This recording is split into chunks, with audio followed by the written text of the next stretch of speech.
அருமை தமிழர்களே, சிவகுமாரின் அன்பான வணக்கங்கள்.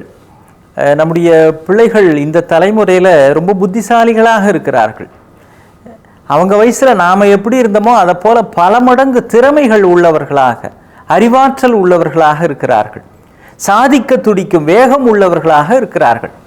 கூடவே கொஞ்சம் விஷமம், குறும்பு, வாழ்த்தனம் இதெல்லாம் நிரம்பியவர்களாக இருக்கிறார்கள். நீங்கள் ஏதாவது இப்படிலாம் இருக்காதரா, டே நீ பண்ணுறது சரியா, கொஞ்சம் யோசிச்சுப்பாரு அப்படின்னா அவன் நம்ம சொல்கிறத காதில் வாங்குறது இல்லை. பதிலாக நமக்கு ஒரு பேர் ஒன்று சொல்கிறான். என்ன தெரியுமா? பூமர் அங்கிள் வந்துட்டார்ரா அப்படின்றான். யாராவது அட்வைஸ் பண்ணால் அவங்களுக்கு பூமர் அப்படின்னு ஒரு பேர் வச்சிருக்கான். சரி, அவனே பிற்காலத்தில் பூமராக தான் ஆக போகிறான். ராமராகவே இருந்து இவனுக்கு நல்லது சொன்னாலும் பூமர்னு தான் அவன் சொல்கிறான். இதனால் பல பெற்றோர்களுக்கு என்ன கவலைன்னா, இந்த புள்ள சரியாக வளராமல் போயிருமோ, உருப்படாமல் போயிருமோ. ஏன்னா ரொம்ப புத்திசாலித்தனம் இருக்கிறப்போ அந்த பிள்ளைகளை ரொம்ப கவனத்தோடு வளர்க்கணும். கொஞ்சம் விவரம் இல்லைன்னு வச்சுங்களேன், அதுக்கு அவ்வளவா டக்குன்னு தப்பு பண்ணுறது கூட எப்படி என்னன்னு தெரியாது. ஆனால் புத்திசாலி பிள்ளைகளைத்தான் பெற்றோர்கள் கவனமாக எச்சரிக்கையாக வளர்க்க வேண்டும். இதுக்கு என்ன வழி அப்படின்னா, அவங்களுக்கு பிடித்த புத்தகங்கள் அவங்க கண்ணில் படுற மாதிரி வைங்க. அந்த பிடித்த புத்தகங்கள் மூலமாகவே காலப்போக்கில் அந்த புத்தகங்கள் அவர்களை பிடித்து கொள்ளும் அப்படின்றாங்க. பல பெரிய பெரிய தலைவர்கள் எல்லாம் கூட அந்த நிலைக்கு எப்படி வந்திருக்கிறாங்க அப்படின்னா, புத்தகங்கள் மூலமாக தான் வந்திருக்கிறாங்க. அண்ணல் அம்பேத்கர் லண்டனுக்கு போயிருந்தப்போ உங்களுக்கு எங்கெங்க அறை ஏற்பாடு செய்ய வேண்டும், எந்த ஹோட்டலில் அறை ஏற்பாடு செய்ய வேண்டும் அப்படிங்கிறப்போ அவர் என்ன சொன்னார் தெரியுங்களா? எங்கே பக்கத்தில் பெரிய லைப்ரரி இருக்கோ அந்த இடத்துல எனக்கு ஒரு ரூம் போடுங்க அப்படின்னு அவர் கேட்டதாக ஒரு குறிப்பு சொல்கிறாங்க. பாருங்கள், பக்கத்தில் தியேட்டர் இருக்கிற இடமா போடுங்க, பார்க் இருக்கிற இடமா போடுங்க, கடற்கரை ஓரமாக ஹோட்டல் அப்படிலாம் சொல்லலை. நூலகம் இருக்கிற இடத்திற்கு அருகிலே நான் தங்க விரும்புகிறேன் அப்படிங்கிறார். காந்தியடிகளும் அப்படிதான். ஐயா, உங்களுக்கு 1 கோடி ரூபாய் கிடைச்சா நீங்கள் என்ன செய்வீங்க அப்படின்னு அவர் சொல்கிறாரு. நான் உடனடியாக ஒரு நூலகம் உருவாக்குவேன் அப்படிங்கிறார். ஏன்?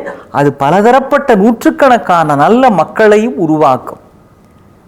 பண்டிதர் நேருஜி கிட்ட கேட்டாங்க, உங்களை யாரும் இல்லாத ஒரு தனி தீவுல கொண்டு போய் தனிமையில விட்டா அப்ப நீங்க உங்களோட எதை எடுத்துட்டு போகணும்னு ஆசைப்படுவீங்கன்னு, ஒரு பேப்பரும் பேனாவும் கொடுங்கன்னு. என்னங்க சொல்றீங்கன்னு. ஆமா, நான் அங்க போய் தனியா இருக்கிறதுக்கு பதிலா என் கூட என்னென்ன புத்தகங்கள்லாம் எடுத்துட்டு போனோன்னு ஒரு பட்டியல் தரேன். அந்த புத்தகங்கள்லாம் கொடுத்தீங்கன்னா ஒரு 100 புத்தகங்கள் கொடுங்க, நான் எடுத்துக்கிட்டு அங்கே போய் உட்காந்து ஆசைத்தீர படிச்சுக்கிட்டு இருப்பேன். தனிமையே இருக்காது, இனிமையாக இருக்கும் அப்படின்னு பண்டிதர் சொல்லுகிறார்.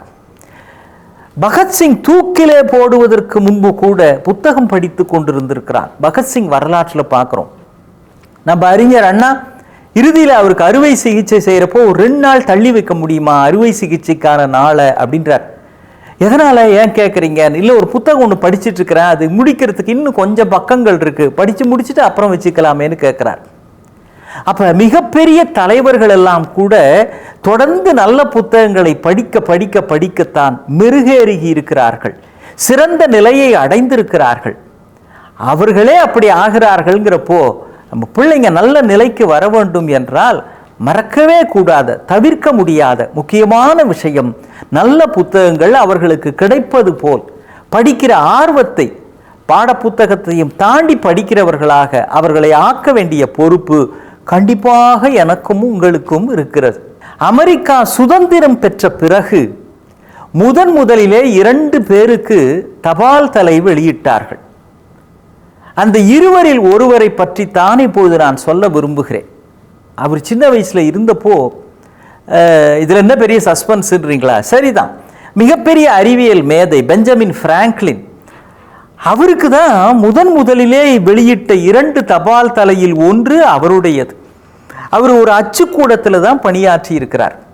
சின்ன வயசுலேயே வறுமையின் காரணமாக அச்சுக்கூடத்தில் போய் பணியாற்றி அங்கே பிரிண்டிங் ப்ரெஸ்ஸுக்கு நிறைய புத்தகங்கள் வரும் இல்லைங்களா, அதை படிக்க படிக்க படிக்க அவரே காலப்போக்கில் ஒரு சிறந்த எழுத்தாளராக மாறுகிறார்.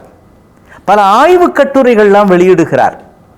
அந்த ஆய்வு கட்டுரைகளினுடைய விளைவாக அவரை பற்றி பல அறிஞர்களுடைய வட்டாரங்களில் அவரை பற்றி தெரிய வருகிறது.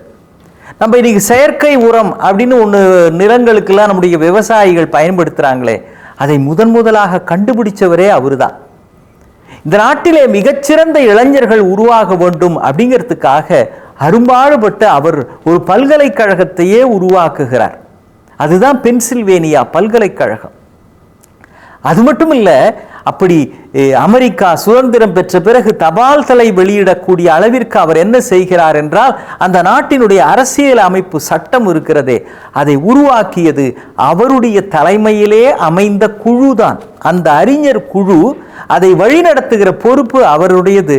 அவர் அந்த மகத்தான செயலை செய்து காட்டியதற்கு நன்றி அறிதலாக அவருக்கும் சேர்த்து அமெரிக்காவிலே தபால் தலை வெளியிட்டிருக்கிறார்கள். ஒன்று ஜார்ஜ் வாஷிங்டன், இன்னொன்று பெஞ்சமின் பிராங்க்லின்.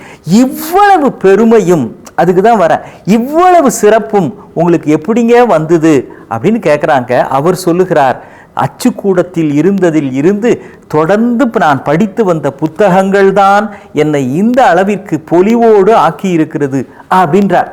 அப்போ நம்ம வீட்டிலேயே ஒரு பெஞ்சமின் பிராங்க்லின் உருவாக முடியாதா என்ன? நிச்சயம் உருவாக முடியும். உங்கள் பிள்ளைகளுக்கு நீங்கள் தரக்கூடிய மிகப்பெரிய பொக்கிஷம், மிகப்பெரிய சொத்தே நல்ல புத்தகங்கள் தான். வாங்கித்தாருங்கள். அவர்கள் வயதுக்கு ஏற்ப உள்ள நல்ல புத்தகங்களை வாங்கித்தாருங்கள். மற்றபடி அவர்கள் வளர்ச்சியை நூல்களே பார்த்து கொள்ளும். மீண்டும் சந்திப்போமா? வணக்கம்.